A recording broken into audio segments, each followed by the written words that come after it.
Assalamualaikum warahmatullahi wabarakatuh. Perkenalkan, nama saya Diah Sudikasari, NIM 5042000097 dari kelas 2B Manajemen Keuangan Syariah. Saya perwakilan dari kelompok 1 yang ingin mempresentasikan desain dan struktur organisasi. Organisasi adalah pola hubungan secara simultan yang menjadi jalan bagi orang dengan pengarahan manajer untuk mencapai sasaran bersama.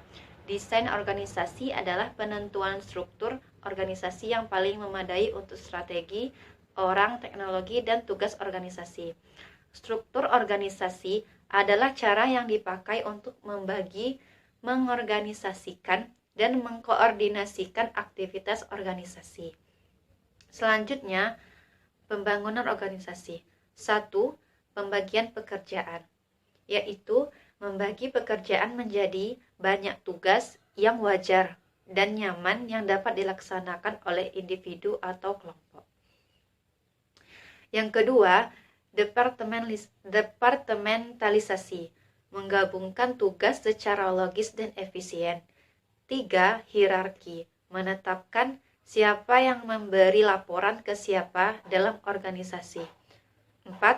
Koordinasi, menetapkan mekanisme yang menyatukan aktivitas departemen menjadi suatu kesatuan yang memonitor keefektifan integrasi tersebut. Selanjutnya, pembagian pekerjaan atau tugas. 1. Diperkenalkan oleh Adam Smith dalam bukunya Wealth of Nations. 2. Pemecahan tugas kompleks menjadi komponen-komponen sehingga setiap orang bertanggung jawab untuk beberapa aktivitas terbatas, bukan tugas secara keseluruhan. 3. Kelemahan pembagian pekerjaan atau tugas, yaitu adanya perasaan terasing dan kebosanan. Selanjutnya, departementalisasi, yaitu pengelompokan menjadi departemen aktivitas pekerjaan serupa dan secara logis saling berhubungan untuk melacak jaringan hubungan formal dalam organisasi. Selanjutnya, hierarki. Hierarki adalah suatu pola tingkat berjenjang dari sebuah struktur organisasi. Selanjutnya, rentang kendali manajemen atau rentang kendali span of control, yaitu adalah jumlah orang dan departemen yang melapor langsung kepada manajer tertentu. Selanjutnya, rantai komando atau chain of command, yaitu rencana yang menentukan siapa yang melapor kepada siapa dalam sebuah organisasi. Jalur pelapor merupakan alat yang dilihat dalam sebuah bagian organisasi. Selanjutnya, rentang manajemen sempit, yaitu menciptakan hierarki tinggi dengan banyak tingkat antara manajer tertinggi dan terendah. Terakhir, rentang manajemen lebar, yaitu menciptakan hierarki datar dengan tingkat manajer lebih sedikit antara puncak dan bawah. Cukup sekian dari penjelasan saya. Selanjutnya akan dilanjutkan oleh Andira Rahmanita. Wassalamualaikum warahmatullahi wabarakatuh. Assalamualaikum warahmatullahi wabarakatuh. Perkenalkan, nama saya Andira Rahmanita. Di sini saya akan melanjutkan presentasi dari Diah Sudikasari. Koordinasi. Koordinasi adalah proses menyatukan aktivitas dari departemen terpisah untuk mencapai sasaran organisasi secara efektif. Koordinasi tingkat tinggi menguntungkan untuk pekerjaan yang bukan rutin dan tidak dapat diperkirakan. Koordinasi dapat terjadi di antara orang yang bekerja di organisasi yang berbeda. Diferensiasi. Perbedaan dalam sikap dan gaya bekerja muncul secara wajar di antara anggota departemen. Proses menyatukan aktivitas dari departemen terpisah untuk mencapai sasaran organisasi secara efektif. 4 tipe diferensiasi.